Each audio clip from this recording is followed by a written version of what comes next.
Hi, I'm Michael Day.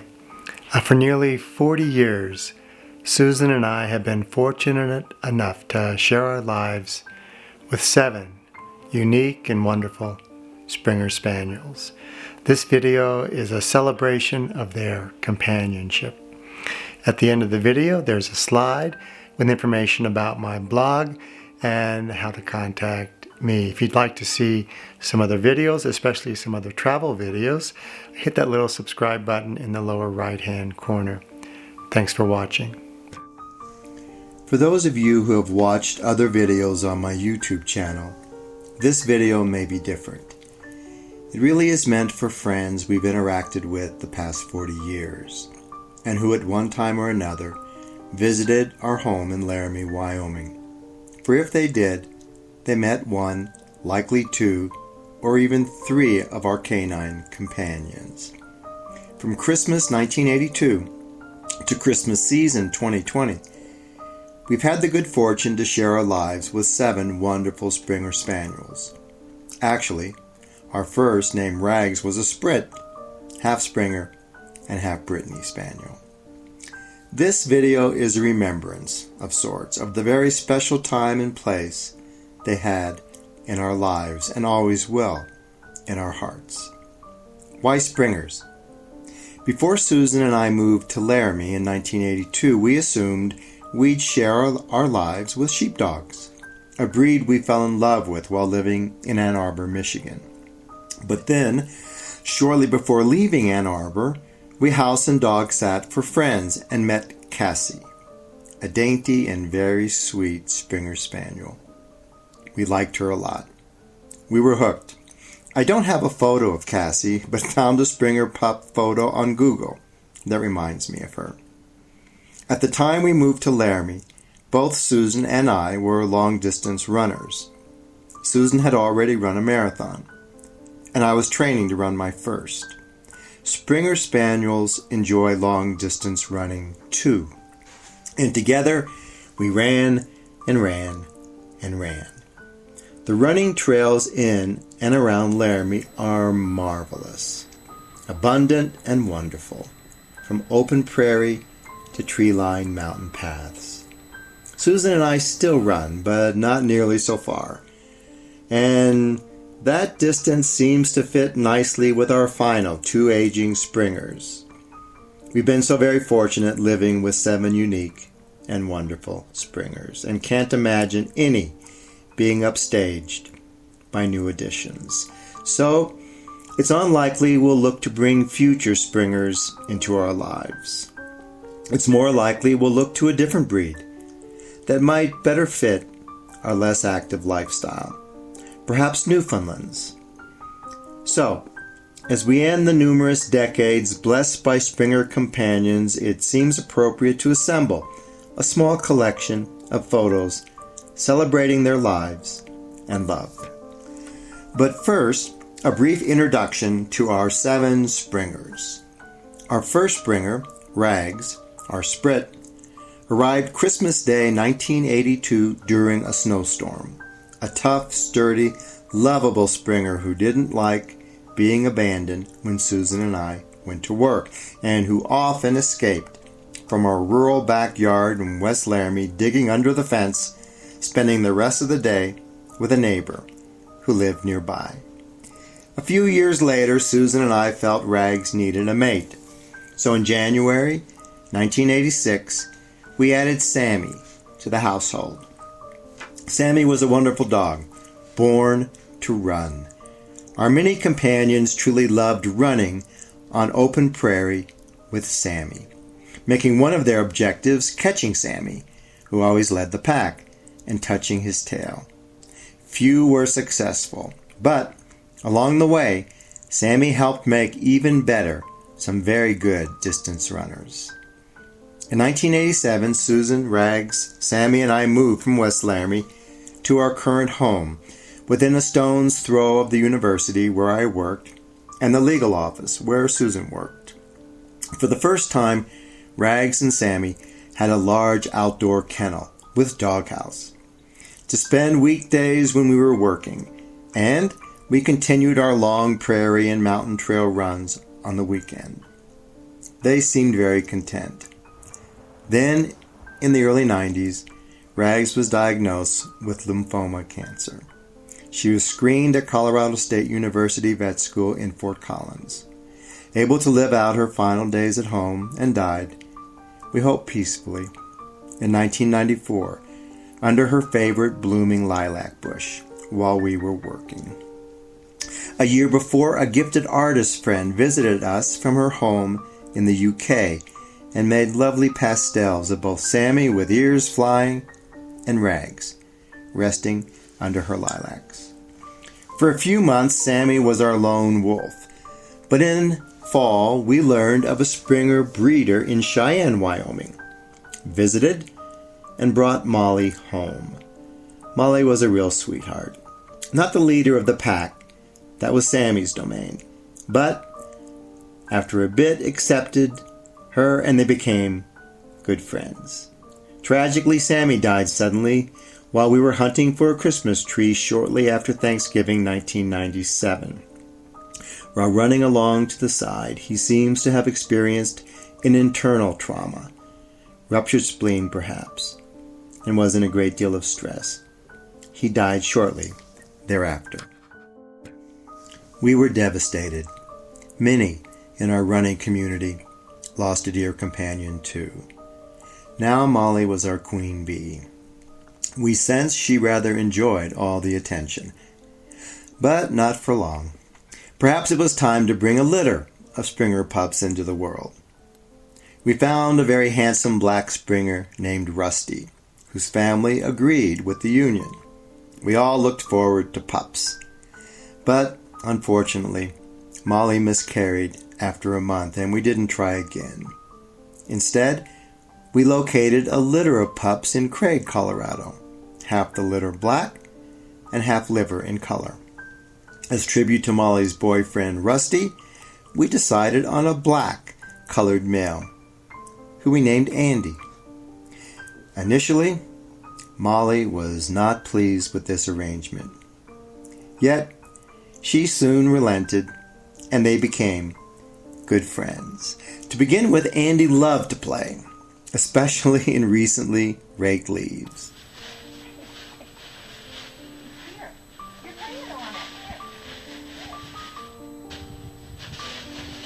But after a few months, he developed a very serious infection that almost killed him, one he received at a local vet clinic during routine puppy shots.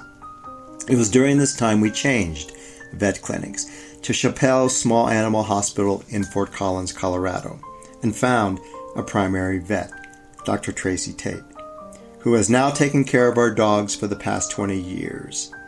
This was not Andy's only encounter with dire medical issues. Over the years, Dr. Tate would first remove Andy's spleen, and then, years later, remove an embedded corn cob that somehow Andy swallowed whole. Through it all, Andy became a frequent, popular, and quite stoic patient at Chappelle. By summer 2006, Molly had become nearly blind and had developed some malignant, inoperable cysts. She was put to rest in my arms shortly before I traveled to Houston, Texas to be treated for prostate cancer. During my 2 months of treatment, Molly's picture near my bedside gave me much comfort and strength. While I was in Houston, Andy was providing similar comfort to Susan at home in Laramie. When my treatment concluded and all was well, Susan and I looked for a new companion for Andy.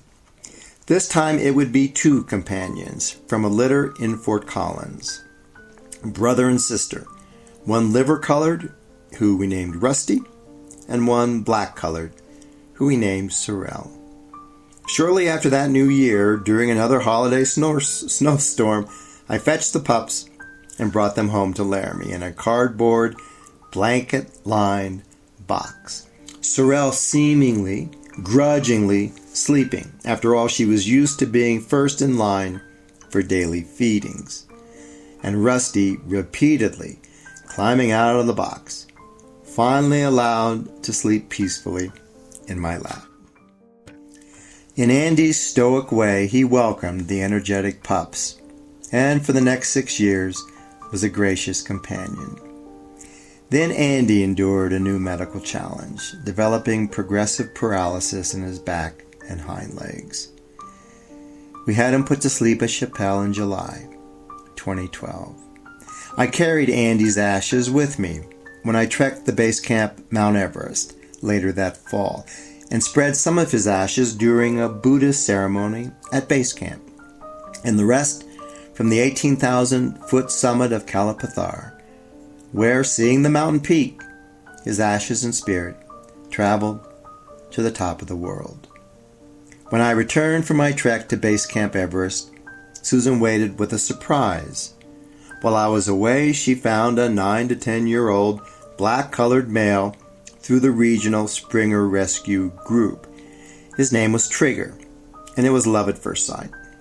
We changed his name to Trapper, a name given a friend's dog years earlier, and thoroughly enjoyed his good spirit, devotion, and friendship.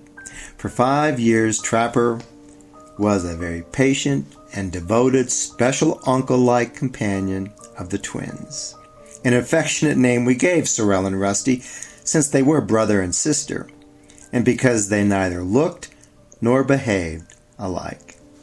Trapper was also my special shadow, following me whenever he could, and when I had somewhere to go in the car, my constant companion and co-pilot. Though likely 15 years old, Trapper too would die too soon. But like Rags, Trapper would die in his sleep.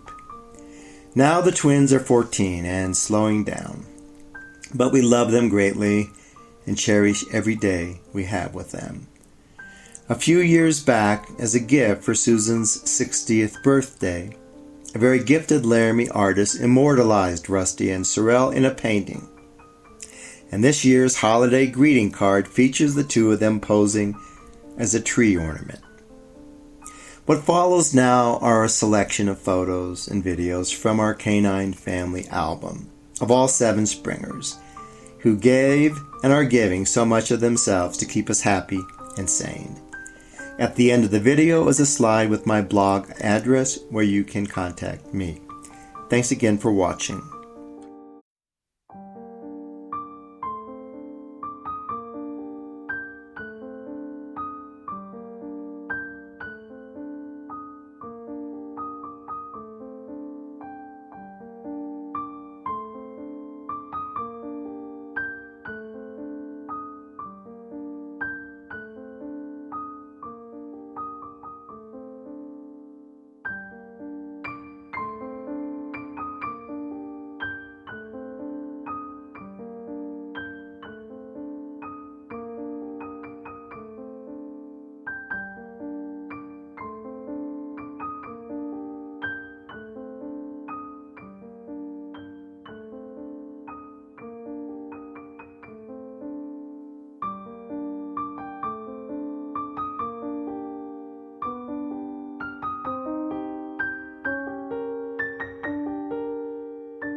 Rust!